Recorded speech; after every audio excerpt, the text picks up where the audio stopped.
अलवर जिले के मुबारकपुर नगरपालिका, जिसको राज्य सरकार द्वारा अगस्त 2024 में यानी एक वर्ष पूर्व ग्राम पंचायत से नगरपालिका में निर्मित किया गया था, जो ग्राम पंचायत में जनादेश से बने हुए सरपंच को चेयरमैन तथा वार्ड पंचों को नगरपालिका में पार्षद घोषित किया गया था तथा नगरपालिका के तहत चलने वाले कार्य भी पूर्ण रूप से सुचारू हो चुके थे। मुबारकपुर के लोग सफाई तथा पालिका के तहत होने वाले कार्यों से बहुत खुश थे।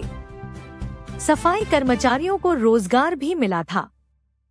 चेयरमैन भूपेंद्र सिंह ने कहा कि राज्य सरकार ने मुबारकपुर की जनता के साथ सौतेला व्यवहार करते हुए नगर पालिका को निरस्त कर वापस ग्राम पंचायत कर दिया है, जिसके चलते आज सर्व समाज के सैकड़ों लोगों ने आक्रोश रैली का आयोजन किया, जिसमें आगामी नगरपालिका को यथावत स्थिति में रखने के लिए 11 मेंबरी कमेटी आवंटित की गई, जो हर आगामी रणनीति पर योजना बनाएगी। भूपेंद्र सिंह ने सभी से संगठन मजबूत रखने व एकजुट होकर इस आंदोलन को मजबूत करने की अपील की। सिंह ने कहा कि आगामी निकाय चुनावों में वोट के लिए पार्टियां आएगी तो यही नारा लगेगा, सुन लो डंके की चोट, पहले नगरपालिका फिर वोट। सुनिए आक्रोशित जनता का रोष उनकी जुबानी। पहले सुने चेयरमैन भूपेंद्र सिंह के बेटे गुरमीत सिंह कोमल से उनकी भावनाएं। लेकिन मैं एक चीज जरूर कहना चाहूंगा कि मैंने जो अपने नजदीक से देखा है अपने बादल साहब को, क्योंकि हर आदमी को शौक होता है कुछ काम करने का। जैसे मुझे कंप्यूटर का शौक है, कईयों को मोबाइल का शौक होता है, कईयों को गाड़ी परचेज करने का, सेल परचेज का शौक होता है, अपना अपना शौक होता है। उस काम में मजा आता है उसको, चाहे वो किसी भी उम्र में पहुंच जाए। तो मेरे फादर साहब को एक विशेष शौक है इस ग्राम को विकास की राह पर दौड़ाने का। और इस बात को लेकर मैं आज इनके सामने कह दूं, कई बार डिस्कस या यूं कह लीजिए कि बहस भी हो जाती है। आज भी आप उनके चेहरे पर वो रीढ़ की कमर का जो दर्द है वो देख रहे हैं। और दोपहर से भी देख रहा हूँ, मैंने कहा पापा आपने मीटिंग नहीं बुलाती थी, तो कहते हैं जो नौजवान आए थे, हालांकि इस मीटिंग की जो नींव है वो नौजवान है, वरना ये मीटिंग होनी भी नहीं थी। और मैं भी नहीं चाहता था कि मीटिंग हो। मैं भी चाहता हूँ कि मेरे फादर साहब रेस्ट करें, आराम करें, और हर बच्चा चाहेगा कि मेरे फादर लॉन्ग लाइफ जिए और मेरे सिर पे एक छाया बनी रहेगी। लेकिन कभी कभी जब मैं इनसे डिस्कस करता हूँ, हो सकता है उससे मैं बहस जीत भी जाता हूँ, लेकिन जब मैं बाद में देखता हूँ कि लॉन्ग टर्म उसके जो नतीजे है ना, वो मैं गलत साबित होता हूँ और ये सही साबित होते हैं कि वो ना करते तो ये ना होता। फायदा पर्सनल नहीं होता, फायदा गांव का होता है। लेकिन मैं कहता हूँ पापा जी आपने उसको नाराज कर दिया बिना वजह। कहते बेटा जब तक मैं जिंदा हूँ गांव के रास्ते सकड़े नहीं होने दूंगा, जोड़े रहेंगे। मैं तो पापा आपके पास जोड़ना आएगा, मैं तो पापा आपके पास जोड़ना आएगा, वो सकड़े कर दिया। फिर कहते मेरा काम है, मेरा काम करना, मैं अपना काम करूंगा। मुझे कहानी सुनाई दो। कहते हैं एक बार एक जंगल में आग लग गई। जंगल में आग लग गई तो सारे जानवर भयभीत होकर एक कोने में भाग गए और एक नदी के किनारे जाके खड़े हो गए। और क्या देखते हैं कि एक चिड़िया आती है, नदी में चोच में पानी भरती है और जाके जंगल की उस आग पे डालती है। सारे जानवर उस पर हंसते हैं, ताने कसते हैं, तू पागल हो गई है, आग की लपटों में घिर जाएगी, तेरे पंख जल जाएंगे, गिर जाएगी उस आग में। और सुन मेरी बात, तेरी एक बूंद पानी तो उस आग तक पहुंचती भी नहीं, रास्ते में चल के स्वाह हो जाती है। तो उस चिड़िया ने बड़ा सुंदर जवाब दिया, ये पापा ने बताया मुझे। कहते हैं जब इस जंगल की आग का इतिहास लिखा जाएगा ना, तो मेरा नाम आग बुझाने वालों में आएगा, लगाने वालों में नहीं। होगी ना तो दुनिया याद करेगी, यार एक सरपंच था वो चाहे दुनिया को नाराज कर देता था, उससे सकड़े नहीं होने देता था। मैं ऐसे ऐसे आदमियों का नाम भी दे सकता हूँ जिनके घर के सामने सफाई करने से वो लोग नाराज हुए इनसे और उनको वोट भी नहीं दी, और उनके घर के आगे सफाई कर रहे हैं। मकसद क्या है? सफाई होनी चाहिए। मेरे कहा पापा उसके घर के आगे आप सफाई कर रहे हैं, वो बंदा आपसे नाराज हो रहा है, ऐसी कौन सी सफाई है? कहते तेरा मकसद वोट है, मेरा मकसद सफाई है। तेरा मकसद वोट है, मुझे तू राजनेता में हो, राजनीति तू करता है। तो मुझे कई बार समझाया गया, कई बार टोका गया। मेरी मदर भी इसमें इन्वॉल्व हो जाते हैं, मेरा साथ देते हैं पूरा वो। लेकिन कभी भी मैं सोचता हूँ कि अब मेरे फादर साहब राजनीति में इंटरेस्टेड है, अगर ये घर बैठ जाएंगे तो हो सकता है कि ये बैठ जाए। तो जब तक ये एक्टिव है, और गांव वालों का ये विकास ही तो कर रहे हैं। गांव वाले ठीक है, दुनिया नाराज होती है, मोदी को दुनिया गाली देती है, ऐसी बात नहीं है। और गुरु नानक साहब को पत्थर मारे, मोहम्मद साहब के भी दांत टूट गए थे लड़ाई में। श्री कृष्ण जी को भी चक्र रखना पड़ा, श्री रामचंद्र को धनुष रखना पड़ा। क्यों? कोई लोग खिलाफ थे तभी तो, वरना शस्त्र धारण करने की आवश्यकता क्या थी पैगंबरों को? जब दुनिया ने पैगंबरों को नहीं छोड़ा तो हम किस खेत की बोली है? तो हम बुराई की तरफ ना देखें, जो लोग नेगेटिव बोलते हैं उस पर ध्यान ना दें। अगर गलत काम करवाने आओगे, गलत साइन करवाने आओगे और फिर आप उम्मीद करोगे कि सरपंच साहब स्माइल करके साइन कर दें, तो ये काम वो भी नहीं करते। और मैं चाहता हूं करना भी नहीं चाहिए किसी भी राजनेता को। गलत को गलत कहा जाए तो बुराई क्या है? कहते हैं फूल को फूल कहना अच्छी बात है, पर कांटे को कांटा कहना बुरी बात नहीं है। कह दो, ये भी हिम्मत सबके पास नहीं होती। माफी चाहूंगा, सुबह जो आदमी घर पे आए थे, मेरी नॉलेज में नहीं है, मैं ड्यूटी था, लेकिन आज उनमें से मुझे एक भी माइक पकड़ा रहा हूं, कोई नहीं पकड़ रहा, पता नहीं वो क्या कौन थे। मतलब थोड़ी हिम्मत बढ़ाओ। ये किसी पार्टी विशेष की मीटिंग नहीं है, हमारे गांव की है। जैसे चाचा जी ने कहा था कि हमारी आने वाली पीढ़ियां गाली देगी हमको कि उस वक्त आपने बोला होता, उस वक्त आपने एक पसीना अपना दिया होता इस मीटिंग में, तो आज हमको ये आंसू ना बहते हमारे। आसपास की जब ग्राम पंचायत नगर पालिकाएं जब तरक्की करेंगी ना, तब हमारे बच्चे कहेंगे हम क्यों पीछे है। हाँ, अगर सभी कैंसिल हो जाती तो ठीक है, फिर शायद खुद को पीछे महसूस ना करता। जब नगावा में नगर पालिका बन चुकी है, काम होगा। जब रामगढ़ में काम होगा, बहादुरगढ़ चिरानी शहर में काम होगा। हमारा गांव इतना बड़ा होते हुए भी, इतनी बड़ी आबादी लेते हुए भी, अगर नगर पालिका को नहीं एक्सेप्ट कर पा रहा, तो कहीं ना कहीं दोष हम सब का एक आदमी नहीं लड़ पाएगा। कि जैसे फादर साहब बोल रहे थे कि ऐसी कौन सा विकास कर लेंगे वो ग्राम पंचायत में, अगर करना होगा तो अब तक 20 साल से कर लिया होगा, क्यों नहीं हुआ अब तक विकास? और अगर आप ग्राम पंचायत में ऐसा विकास करेंगे, मेरे सामने बच्चा बैठा है मायूस, जिसकी नौकरी चली गई और इतने उत्साह से काम करता था। मेरे फादर ने ज्यादा एक्साइटेड देखा था मैंने उसको, अपनी ड्यूटी में टाइम पे आना, टाइम पे जाना, 24 घंटे पंचायत खुलना, किसी आदमी कोई साइन कोई फॉर्म कुछ है तो आप वहां पहुंचो, वोट डालने से सब काम हो जाता था, एक झटके में काम हो रहा था। और सच बताऊं, जब जुबेर जी ने हमको नगर पालिका दी थी, मुझे नहीं पता था कि इतनी बड़ी सौगात दे दी है। सच पूछो, नहीं पता था मुझे कि ऐसे ऐसे प्रोजेक्ट ऐसे काम होंगे। मुझे एक ठप्पा लगा दिया, जैसे कोई कच्चे घर के बाहर में तख्ती टांग जाए, पक्का घर, बस एक तख्ती टांग दी नगर पालिका, बाकी कुछ नहीं होना। तो जब ये काम हुए, जब मैं ये भी कह दूं कि हमारे गांव में घर में झाड़ू पोछा करने की विकसित हो गई थी।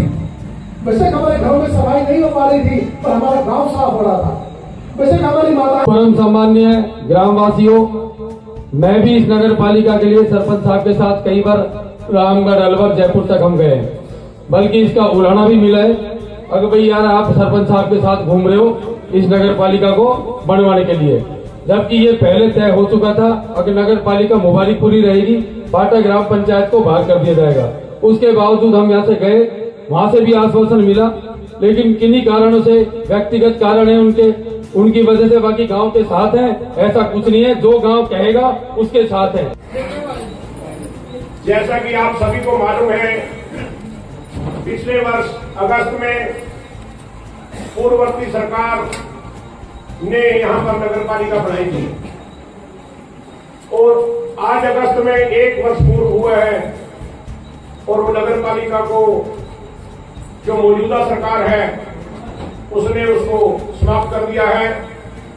और वो भी पूरे राजस्थान में मात्र एक नगर पालिका जिसको समाप्त किया गया है।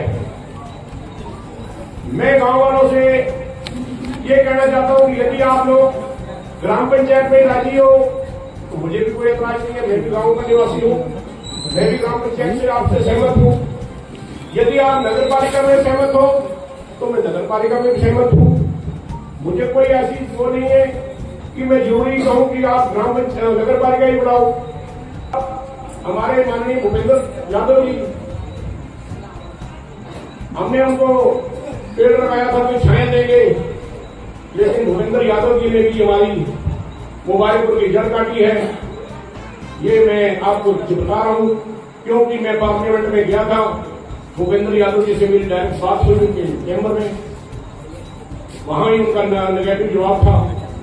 तो इसको गिराने में खास तौर से संजय शर्मा मंत्री राजस्थान सरकार और भूपेंद्र यादव मंत्री भारत सरकार, इन 2 आदमियों, तीसरा इनको हेल्प करने वाले माननीय इंद्रजीत सिंह जी, इन 3 आदमियों ने जो है हमारे यहाँ पर इस नगर पालिका को बिल्कुल डिजोल्व किया है। मैं ये कहना चाहता हूँ जनता से, या तो ये हमारी नगर पालिका आने वाले चुनाव तक दोबारा बहाल करें, अन्यथा गांव वालों के पास तो एक वोट ही होती है, उस वोट का उपयोग करके और बता दें कि मुबारकपुर की कोई चीज है और बाहर बैनर लगवा दें। सुन लो ये टंके की चोट, पहले नगर पालिका फिर वोट, ऐसा मैं आपको, ये जो हमारा मंच है न बीजेपी का है न कांग्रेस का है, ये हमारा ग्रामवासियों का मंच है। जैसे ग्रामवासी सभी सलाह देंगे मैं चलूंगा और मैंने पूरी कोशिश भी की है। देखो ऐसा है, काम करते हुए गलतियां भी हो जाती हैं, कोई बात नहीं।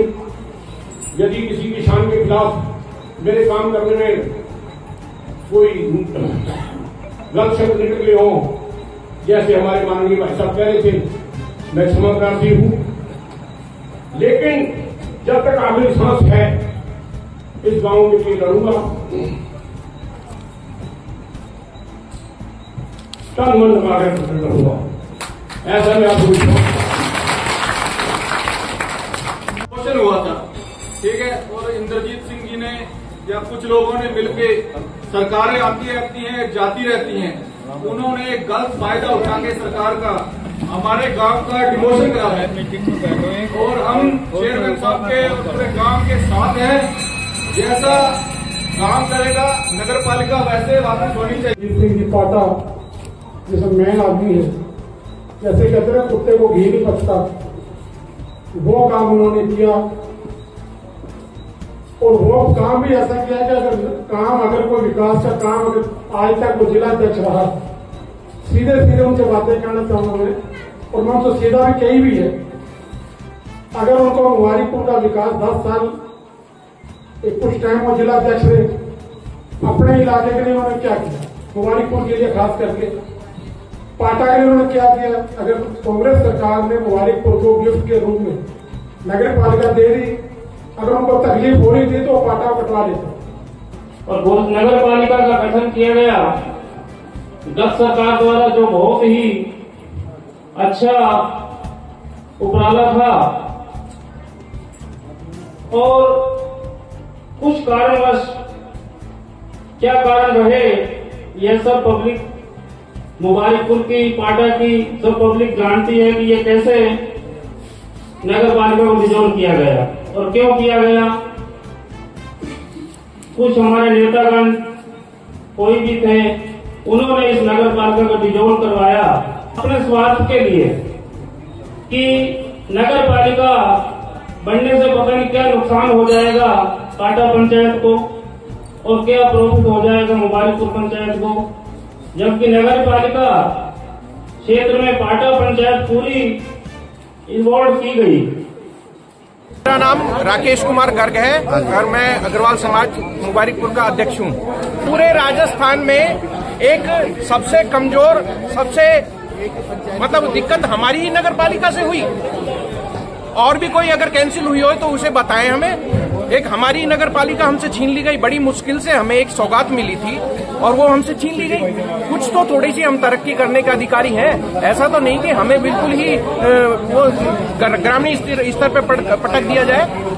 हम भी कुछ तरक्की करने के अधिकारी हैं। जो नगर पालिका से हमें कुछ तरक्की मिलती वो हमसे छीन ली गई, बर्दाश्त नहीं हुई किसी को।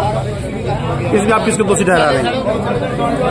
हम किसी का एक प्रॉपर नाम नहीं लेंगे, लेकिन प्रशासन की गलती है ना, ये ऊपर से जो बैठे हैं अधिकारी बैठे हैं या फिर राज्य सरकार है जो, तो अगर कोई 10, 20, 50 और भी कैंसिल हुई होती तब तो हम कोई दिक्कत नहीं है, हम दुख सहन कर लेते। लेकिन एक स्पेशल हमारी नगर पालिका को हमसे छीन लिया गया, बहुत दुख है हमें। सिर्फ हमारी आंखों से आंसू ही नहीं निकल रहे हैं, बाकी अंदर से हम बहुत दुखी हैं। अपने क्षेत्र की खबरें, विज्ञापन या आवाज जनता की न्यूज चैनल में पत्रकारिता करने हेतु हमारे कॉन्टैक्ट नंबर डिस्क्रिप्शन में है, जिससे आप हमसे संपर्क कर सकते हैं। हमारे चैनल को सब्सक्राइब कर बेल आइकॉन को जरूर दबा दे ताकि हर लोकल खबर आप तक पहुंच सके।